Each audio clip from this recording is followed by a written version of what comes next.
2025 ഫെബ്രുവരി 1 എറണാകുളം അങ്കമാലി അതിരൂപതയിലെ Prasadagiri saint Sebastian പള്ളിയിൽ ഏകീകൃത രീതിയിൽ വിശുദ്ധ കുർബാന അർപ്പിച്ചുകൊണ്ടിരുന്ന പ്രീസ്റ്റ് ഇൻചാർജ് ഫാദർ ജോൺ തോട്ടുപുറത്തിനെതിരെ നടന്ന അക്രമം അത്യന്തം വേദനാജനകവും അപലപനീയവുമാണെന്ന് അതിരൂപത അധ്യക്ഷനായ major archbishop Mar Raphael Thattil പിതാവും മേജർ ആർച്ച് ബിഷപ്പിന്റെ വികാരി archbishop Mar Joseph Pamplany പിതാവും അറിയിച്ചു. വിശുദ്ധ കുർബാന അർപ്പിച്ചുകൊണ്ടിരുന്ന വൈദികനു നേരെ നടന്ന അതിക്രമം പരിശുദ്ധ കുർബാനയെ അവഹേളിക്കുന്ന ഗുരുതരമായ തെറ്റായി മാത്രമേ കാണുവാൻ സാധിക്കൂ.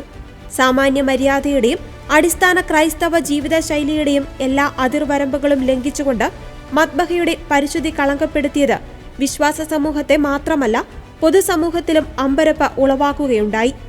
ഇതൊരിക്കലും ന്യായീകരിക്കാനാവുന്നതല്ല. ഈ അക്രമത്തിൽ പങ്കുകാരായ എല്ലാവർക്കുമെതിരെ കാനൻ നിയമവും രാജ്യത്തിന്റെ നിയമവും അനുശാസിക്കുന്ന നടപടികൾ ആരംഭിച്ചു കഴിഞ്ഞു.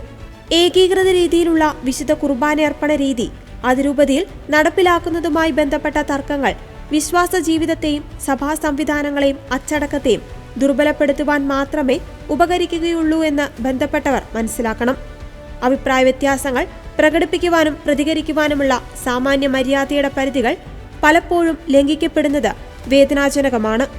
ഭിന്നതയുടെയും കലഹത്തിന്റെയും പാതയിൽ നിന്ന് ഐക്യത്തിന്റെയും അനുസരണത്തിന്റെയും അനുരഞ്ജനത്തിന്റെയും അർത്ഥപൂർണമായ ആശയവിനിമയത്തിന്റെ വഴി തിരഞ്ഞെടുക്കുവാൻ മാർ റാഫേൽ തട്ടിൽ പിതാവും മാർ ജോസഫ് പാംപ്ലാനി പിതാവും അതിരൂപതയിലെ വൈദികരോടും സമർപ്പിതരോടും ആത്മായ വിശ്വാസികളോടും ആഹ്വാനം ചെയ്തു.